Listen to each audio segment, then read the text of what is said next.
ठग को मिला महाठग। किसी गांव में कल्लू नाम का एक बड़ा चालाक ठग रहता था। रोजमर्रा की रोटी रोजी वही एक काम लेकर चलती थी, दूसरों को बेवकूफ बनाना। एक दिन उसने नई चाल चली। उसने एक बड़े मटके के नीचे पूरा गोबर भर दिया और ऊपर सिर्फ एक सेर शहद डाल दिया। ऊपर से झांको तो लगता पूरा मटका शहद से भरा है। यही शहद बेचने कल्लू बाजार पहुंच गया।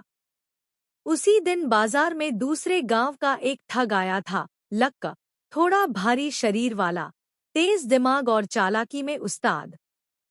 लक्क ने लकड़ी की तलवार को खूबसूरत म्यान में रखा था, जो दूर से असली सुनहरी तलवार जैसी लगती थी। दोनों ही ठगी में माहिर थे, बस एक दूसरे से अनजान। कुछ देर बाद कल्लू की नजर लक्क की तलवार पर पड़ी। कल्लू मन ही मन बोला, धंधा ठगी का है, पर हथियार भी होना चाहिए। वह लक्क के पास गया और बोला, भाई, तलवार बेचोगे? मेरे पास नकद नहीं, पर असली शुद्ध शहद है। लक्क ने तलवार की हकीकत जानते हुए भी सोचा, तलवार तो लकड़ी की है, पर यह शहद तो असली लग रहा है। बिना जांच पड़ताल के दोनों ने चीजें आपस में बदल ली और जल्दी से अपनी अपनी राह चले। लेकिन कुछ ही दूर जाकर दोनों की असलियत खुल गई। कल्लू चिल्लाया, अरे ये तो लकड़ी है, और लक्क चिल्लाया, और ये गोबर है। दोनों गुस्से में एक दूसरे को ढूंढते वापस लौटे। खूब झगड़ा हुआ, मगर अंत में दोनों ने एक बात समझी, अकेले ठगने से अच्छा है मिलकर ठगे। जो मिलेगा आधा आधा। दोनों शहर पहुंचे। वहां पता लगा कि राजा की मृत्यु हो चुकी है और राजकुमारी की शादी की तैयारी चल रही है। लक्क के दिमाग में तुरंत एक चालाकी वाला आइडिया आया। कल्लू ने जंगल से चिता स्थल तक एक सुरंग खोदी और खुद चिता के नीचे जाकर बैठ गया। उधर लक्क सेठ बनकर महल पहुंच गया। राजकुमार ने पूछा, आप कौन?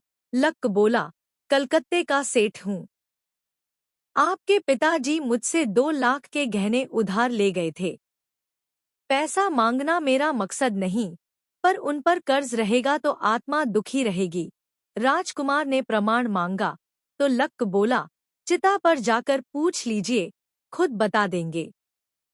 सब लोग चिता स्थल पहुंचे। राजकुमार ने जोर से पुकारा, पिताजी, क्या आपने सेठ से 2 लाख उधार लिए थे? और अचानक चिता के नीचे से आवाज आई, हाँ बेटा, 2 लाख लिए थे। सेठ को वापस दे दो, और आने जाने का खर्चा भी। यह आवाज सुनते ही राजकुमार कांप गया और तुरंत महल जाकर लक्क को 2 लाख रुपए दे दिए। लक्क पैसे लेकर सुरंग के मुंह पर पहुंचा और एक भारी चट्टान रखवा दी। हंसते हुए बोला, कल्लू अब यही मर जाएगा और मैं बनूंगा लखपति। लेकिन उसे क्या पता था, कल्लू थोड़ा पहले ही सुरंग से निकलकर सराय पहुंच चुका था। कल्लू को समझ आ गया था कि लक्क उससे बड़ा ठग है। उसने तुरंत एक योजना बनाई। वह बाजार गया, 2 चमचमाती कढ़ाई वाली महंगी चप्पलें खरीदीं और लक्क के गांव के रास्ते पर एक एक करके गिरा दी। खुद झाड़ी में छुप गया। थोड़ी देर बाद लक्क वहां से गुजरा। पहली चप्पल देखी, लालच जागा। दूसरी मिली, लालच और बढ़ा। उसने रुपयों की गठरी झुरमुट में छुपाई और चप्पलें लेने लौट गया। यही मौका था, कल्लू निकलकर गठरी उठा ले गया। कल्लू घर जाकर पैसे जमीन में गाड़े और पुआल के ढेर में छुप गया। उधर लक्क वापस आया तो गठरी गायब। वह समझ गया, कल्लू फिर ठग गया। वह रात में कल्लू के घर पहुंचा और बाहर ही सो गया।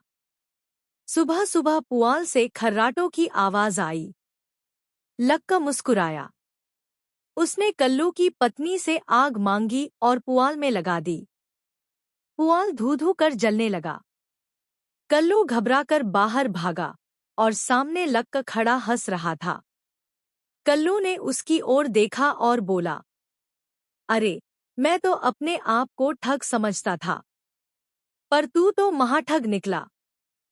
दोनों जोर से हंस पड़े। उन्होंने बचे हुए रुपए आधे आधे बांटे और उसी दिन से ठान लिया, हम दुनिया को ठगेंगे, पर एक दूसरे को कभी नहीं।